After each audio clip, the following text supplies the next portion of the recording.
Há muito tempo, minha namorada e eu estávamos procurando um lugar mais privado para ficarmos sozinhos, já que nossos pais estavam sempre em casa. Perto do final da nossa rua, havia uma casa abandonada que não tinha dono há anos. A porta dos fundos estava sempre destrancada. Eu sabia disso porque meus amigos e eu já tínhamos entrado lá antes. Naquela noite, decidimos entrar pela porta dos fundos. Mal tínhamos subido metade da escada quando ouvimos uma batida forte na porta da frente. Nos entreolhamos, preocupados. Será que alguém tinha nos visto entrar? Minha namorada espiou pela janela, mas não havia ninguém na varanda. Ela fez questão de trancar a porta antes de voltar para onde eu estava. Tentei tranquilizá-la, dizendo que provavelmente eram apenas crianças, fazendo uma brincadeira de bater e correr. Subimos mais um pouco as escadas, mas as batidas recomeçaram, dessa vez ainda mais frenéticas. Ela verificou novamente pela janela e a varanda continuava vazia. Dessa vez ela abriu a porta, mas não viu ninguém. Eu queria parecer corajoso para impressioná-la, então saí e gritei para os brincalhões aparecerem de novo. Fechei a porta e fiquei atrás dela, com as mãos na maçaneta, pronto para abrir rapidamente e pegar quem quer que fosse. Esperei ali por pelo menos um minuto, quase desistindo, quando ouvi um grito aterrorizante vindo da minha namorada. Virei-me rapidamente para ver o que a fez gritar e, ao fazer isso, eu também gritei. Na penumbra, conseguimos ver a silhueta de uma figura humanoide gigantesca que descia lentamente as escadas. Seus movimentos eram estranhamente flutuantes, quase como se estivesse deslizando no ar. Corremos para fora da casa, passando tão perto dela que quase podíamos tocá-la. Saímos pela mesma porta dos fundos por onde entramos e corremos sem parar até minha casa, ambos sem fôlego. A figura tinha pelo menos 2 metros de altura, e não podia ser uma pessoa idosa, como chegamos a pensar por um momento. Perguntei a um amigo que morava em frente à casa, e ele me garantiu que ela estava desocupada há anos. A forma como aquela criatura se movia, quase como um fantasma, tornou tudo ainda mais perturbador. Nós dois concordamos em nunca contar essa história para ninguém. Mesmo assim, até hoje, de vez em quando, ainda tenho pesadelos e pensamentos sômbrios sobre aquela noite.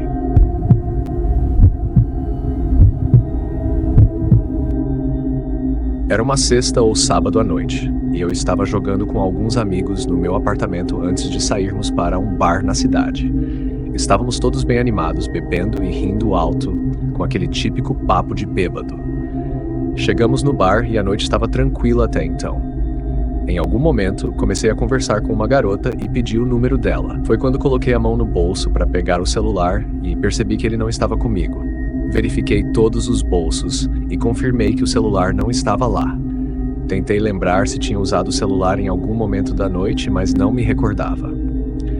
Voltei para dentro do bar e perguntei aos bartenders se alguém tinha encontrado um telefone. Nada. Então fui para fora do bar com um amigo para usar o celular dele e ligar para o meu. Alguém atendeu do outro lado da linha.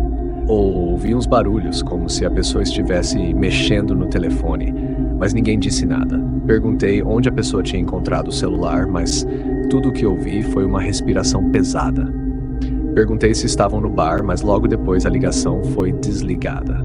Olhei para o meu amigo e tentei ligar de novo, mas foi direto para a caixa postal.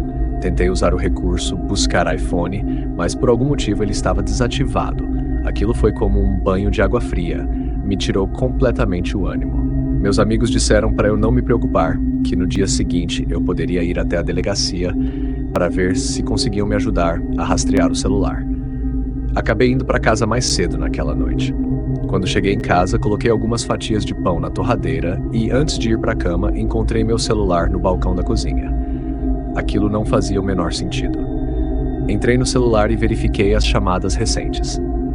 E lá estava a ligação que fiz para o meu próprio número. Alguém realmente havia atendido, e a chamada durou 25 segundos. Ficou claro que alguém tinha estado no meu apartamento para atender aquela ligação. Revirei o apartamento de cima a baixo, gritando para quem estivesse escondido aparecer. Claro, boa parte dessa coragem veio da bebedeira da noite. No final, acabei ligando para a polícia, mas como não havia sinais de arrombamento e praticamente não havia lugares para alguém se esconder no meu apartamento, eles não puderam fazer muito além de registrar a ocorrência. Nada parecia estar faltando, mas saber que alguém esteve no meu apartamento, ou pior, que poderia ainda estar lá comigo, fez daquela uma das noites mais desconfortáveis da minha vida.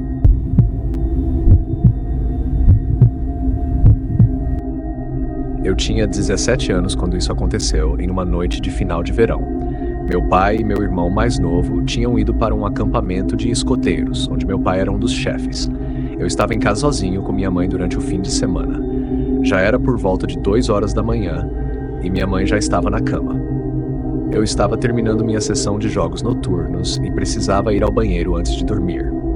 Enquanto estava sentado no banheiro, mexendo no celular, ouvi um toque bem leve na porta.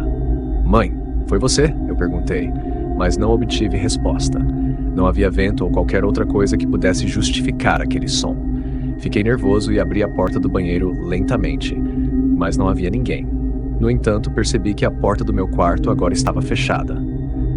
Eu tinha certeza de que não havia fechado. Fui até o quarto da minha mãe e disse a ela que achava que alguém estava no meu quarto. Ela não me levou a sério e apenas respondeu que não sabia o que me dizer. Eu tentei me convencer de que talvez tivesse fechado a porta sem perceber. Abri a porta do quarto, mas a sensação de desconforto me dominava. Quando espiei dentro do quarto, senti meu coração parar por um segundo. Pude ver uma mão saindo de trás da cômoda no canto do meu quarto. Alguém estava escondido ali. Corri imediatamente para o quarto da minha mãe e tranquei a porta. Depois de contar a ela, em pânico, que havia um homem na casa, ela finalmente acreditou em mim e pegou o celular para ligar para a polícia. Eu me aproximei da porta e tentei ouvir o que estava acontecendo do lado de fora. Depois de alguns segundos, ouvi os passos do homem saindo do meu quarto e se aproximando do quarto da minha mãe, até parar bem em frente à porta. Pude ver o contorno dos sapatos dele pela fresta debaixo da porta. Ele tentou girar a maçaneta, mas felizmente a porta estava trancada. O simples fato de a porta estar trancada pareceu ser o suficiente para convencê-lo a desistir, porque logo ouvi seus passos descendo as escadas e, em seguida, o som da porta da frente se abrindo e fechando. Corri até a janela para ver para onde o homem estava indo, mas ele já tinha desaparecido.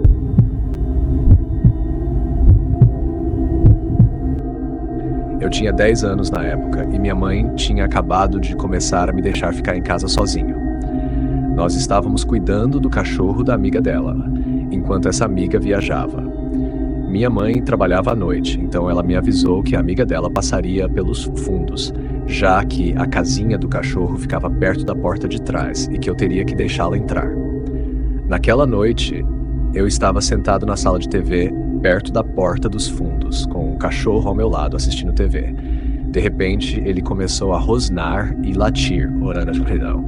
Eu tentei vê-la aqui no queridão. Ele estava olhando, mas estava muito escuro lá fora. Pensei que fosse a amiga da minha mãe chegando para buscar o cachorro. Levantei-me com o cachorro me seguindo e liguei a luz do pátio. No início, não vi ninguém, mas o cachorro continuava latindo. Olhei com cuidado para todos os cantos do quintal e então vi alguém perto do nosso jardim, ao lado do barracão. Parecia ser a amiga da minha mãe, inclinada, como se estivesse pegando algo no chão. Achei que ela estava admirando o jardim da minha mãe ou fazendo algo normal. Foi quando recebi uma ligação que mudou tudo.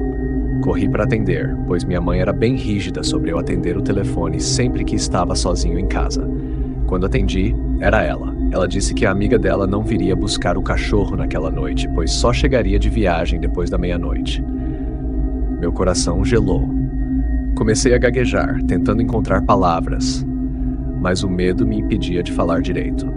Finalmente, consegui dizer que tinha alguém no nosso quintal. Minha mãe começou a gritar desesperada no telefone, me dizendo para correr para o meu quarto, trancar a porta e me esconder embaixo da cama, enquanto ela ligava para a polícia. Obedeci, me escondendo embaixo da cama, onde fiquei em silêncio absoluto por cerca de 10 minutos. De repente ouvi batidas na porta. Pulei da cama e ao descer as escadas vi um rosto me observando pela janela da porta da frente. Era um homem, parado, me encarando. O rosto dele era tão perturbador que ainda hoje sinto calafrios ao lembrar. Gritei para ele que a polícia estava a caminho, mas ele não se mexeu. Continuava me encarando, imóvel como uma estátua. Corri de volta para o meu quarto, tropeçando 2 vezes no caminho. Me escondi novamente e depois de alguns minutos ouvi outra batida na porta, seguida de vozes abafadas. Dessa vez, era a polícia. Eles vasculharam o terreno todo, mas o homem já havia desaparecido. A polícia me levou até a delegacia, onde fiquei até minha mãe chegar. Depois desse incidente, minha mãe voltou a contratar uma babá para ficar comigo, e só parou quando eu fiz 12 anos.